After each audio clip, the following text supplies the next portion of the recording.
What's going on YouTube? Lehman Griffin here in the Scale Adventure Studio. Doing an update video on the OFNA DM1 speed car. I got Gentry Palmer here. He's the actual owner of the car. We're going to run you through some of the updates on it, some of the changes. We've had this car on the road since the first video. We had just gotten it in. Had the car on the road and it did, We did 123 with it. We had a Leopard motor we can talk about. The road we did it on wasn't the best road. You can check out my video on my channel. Again, we did 123 on 8S. Hit a reflector, went about 10-15 feet up in the air. We crashed. This was the body we used, still the body I'm using. It's like the fiberglass shell. Yeah, it's just a shell. I peeled the polycarbonate Impanema Warrior body off of it. This is what we got left. It still works just fine, just looks really bad. Yeah, run it till it breaks, right? Yeah. No need to change it if it works. So this actually, it's a pretty rigid body which works on a speed car because when you're up speeds that high, the wind tends to deform the polycarbonate body. So this fiberglass actually helps with the rigidity of the car and actually transferring that wind speed into downforce. So let's dig in a little bit and take a look at this car and I'll show you some of the changes. So on the chassis of this car, we've done some upgrades to the chassis. Gentry, tell them a little bit about how you taped the underside of this car. Alright, so we taped the underside because obviously the DM1 chassis, it's got all the holes. So when I actually did the run, just duct tape over here, over this section right here, and then a little on the bumper. And then the bumper itself is actually by Impanema. I got it with their body.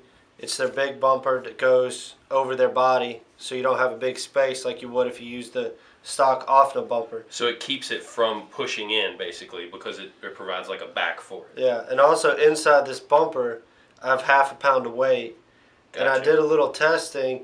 With the half a pound of weight, I gained about 4 or 5 miles an hour just doing 4-cell testing because it could get more traction with the front wheels. Yeah, I imagine it keeps the front end a lot more stable too. The tip you got to do with the speed car is, and we'll probably get a shot of this on a picture, is the front end has to be down real low and the back end has to be up. And that keeps the car... kind of like hot rod, like a muscle car. Yeah, you want that angle on the car because that'll keep it from lifting up when you're doing your run and flipping over. Okay. Now what about your loading on your shocks? Is it stiff or soft or how is it? The front, if we can see under here, it's actually Traxxas E-Revo springs. Oh wow. I believe they're gray color maybe. Red, look red. Well, they got a gray. Oh, okay, yeah, I got you. Yeah, they're labeled gray. And they're all the way stiff. I got a 45 weight shock oil all the way around. The back is still the stock springs. It's just preloaded all the way down. Okay. Diffs are just, I think I put like 20,000 in there.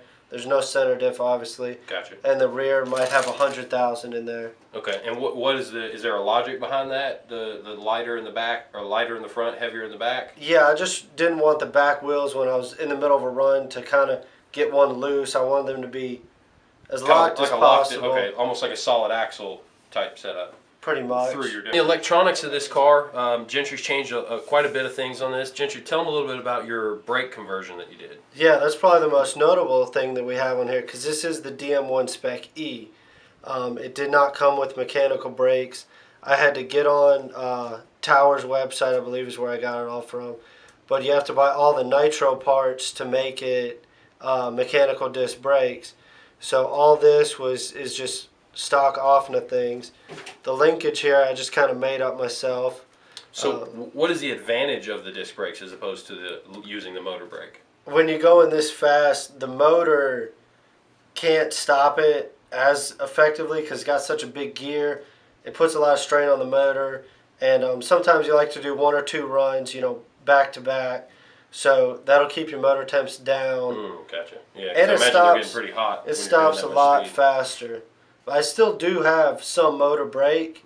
It's just I was running 75% motor brake on my ESC. Now I'm only running about 25. Oh wow, and that's then I use the disc brakes.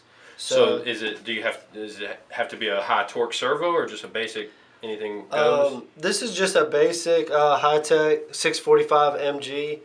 It works really well. So the speed control on a regular car, you would just plug it in, it would power your servo. but when you're going so fast, you don't want to put that extra strain on your speed control. So all I did was take out one of the wires on the speed control on your receiver, and you just plug this in. I can even do it right now, and it's still going to power up. Maybe not. I guess not. Maybe it's turned off probably, yeah. Yeah. So basically your electronics, aside from the motor and ESC, all the electronics on this car are powered off a totally separate battery. Yep. So they're independent of your ESC. Yep. Okay, that's cool. And So that it takes a helps lot of me load off of run it. the high voltage, this solar servo I have. Oh, your steering servo, yeah. Tell me a little bit about that. This D771 is actually a high voltage. It's super quick. It's like 0.08. Oh, wow. It's like the best $20 you could spend. Oh, cheap too. Yeah, Hobby Parts with a Z. Okay. They got good stuff. Well, shout out there to Hobby Parts. Yeah. Have you had any troubles with any electronics, glitching, anything? I know you're running obviously high voltage with your 8S and a lot of speed. Anything fail on you? No, nothing's failed yet. It's all good. We're running the Garmin Forerunner 301. It seems to be a great GPS. I've clocked the car with the Garmin and against the, I believe it's Bullet. They make the hand radar gun. They're within like a mile an hour of each other, so okay, wow. Can't really complain. And use a onboard GPS because you never know when your car is going to hit the fastest point in the run. Yeah, it might not be when it passes you. Yeah, so if you're using the hand radar gun, you might miss it. It might be going 10 miles an hour faster after the car's already passed you. So you're doing a speed challenge with this car, right? Yeah, if you get on Hobby King's website, they have, it's like the Speed 5000 or something, and you have to buy their GPS, and I actually got one. Just got it in a couple weeks ago. It comes all the way from China, so it takes about a month. Yeah, they got to hire kids to make it. Yeah, but I got that, so I'm going to figure out a way to mount that on here and try to get in that challenge. Cool. So is that just a top speed challenge, just winner take all kind of Yeah, thing? they run an unlimited class, oh, wow. and they do it. Cool. Well, let's dig into the. I'm sorry, you had something else? No, I was just going to talk about the motor and stuff. Yeah, let's dig into the motor and ESC and talk a little bit about what you're doing, what you're changing on the motor and ESC. So tell them about your Castle system you're running. All right, we got the Castle XL2. It's their big.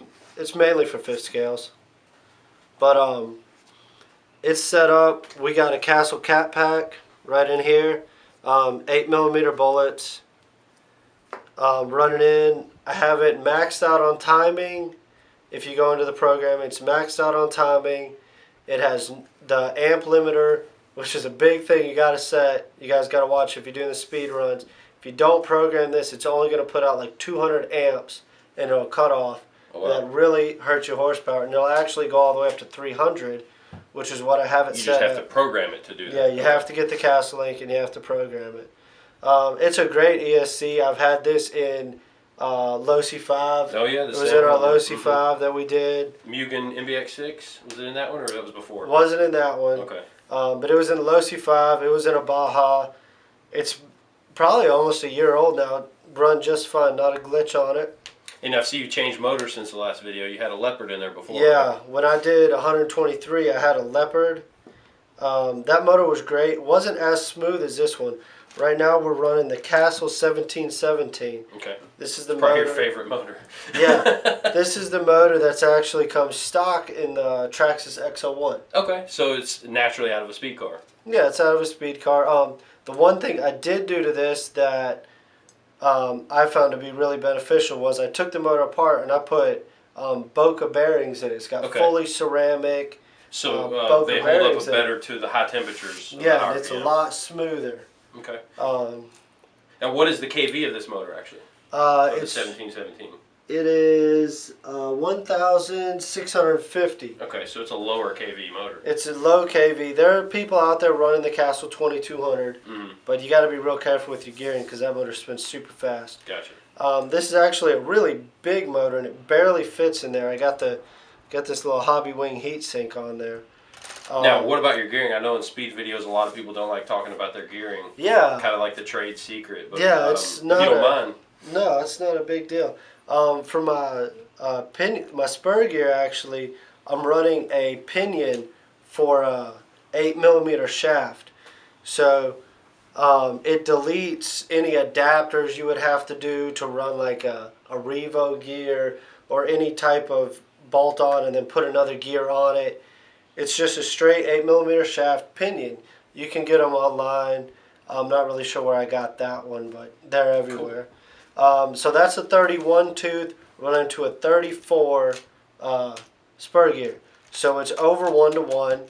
Seems to work fine. Haven't done an 8S pass with it yet, but I've done quite a few 6S, and just with this gearing right here, the car does an easy 103. Okay. So no problem on with the gearing. On 6L. And what's this ESC capable of? It's capable of 8, so okay. we will be doing 8-cell here in a week or two, as soon as we can trying to get on the airport. Alright, so we got the body here. We talked a little bit about it earlier in the video. Just wanted to show you kind of how it mounts up, what we do with this spoiler here. It's pretty cool. Tell them about how you figured out the logistics of like cutting out the back of the body and things like that. Really just trial and error. Watching other people's videos, to be honest. Emphysema Warrior body. There was plastic over here like a regular body, and we did fiberglass it, but the plastic got all jacked up. So I just pulled the plastic off, and when I pulled it off, it didn't have the fins on it. Mm-hmm. If you can see, they come up right here. Yeah, if you look at our other videos, the Warrior body has fins. Mm-hmm. So I tried to run just with this body, just like this. You know, the back was still all cut out. Why is the back? I mean, is there a reason by it, or is there? Just seemed like a good idea. Okay, I got you. Less airflow, all the air can come out. Oh, so no back, no blockage. Yeah. If there was a back there, it would theoretically create like a disturbance in the airflow. Okay. Yeah, yeah. That makes sense. So I tried it just like this, as it sit on there, and just like this, even with all the power that I had, the car would not go past 50 miles an hour because there was no directional of anything. It would just go everywhere. It would just spin. Couldn't even roll into the throttle slow enough to get it going straight. So, look in the back of the truck. What do I got? A-scale buggy wing. Your regular A-scale buggy holes. Yeah, close together. Real close. All I did was take it out, drill it, put it right down on there. And that little bit of difference, that little wing, made all the difference. This car tracks perfectly straight. Wow. Smooth. Does, 100, 103 on 6S, no problem. Is there any reason for the retro Cadillac wheel wells that aren't cut out? Seemed like a good idea. Yeah.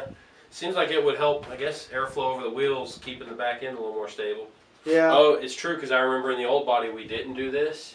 And I remember that little bit of fender back here kept getting air behind it. Yeah. I remember that. Lots of things when you're building a speed car is really just trial and error. Yeah, just figuring it out. And a tip to you guys out there, duct tape makes everything go fast.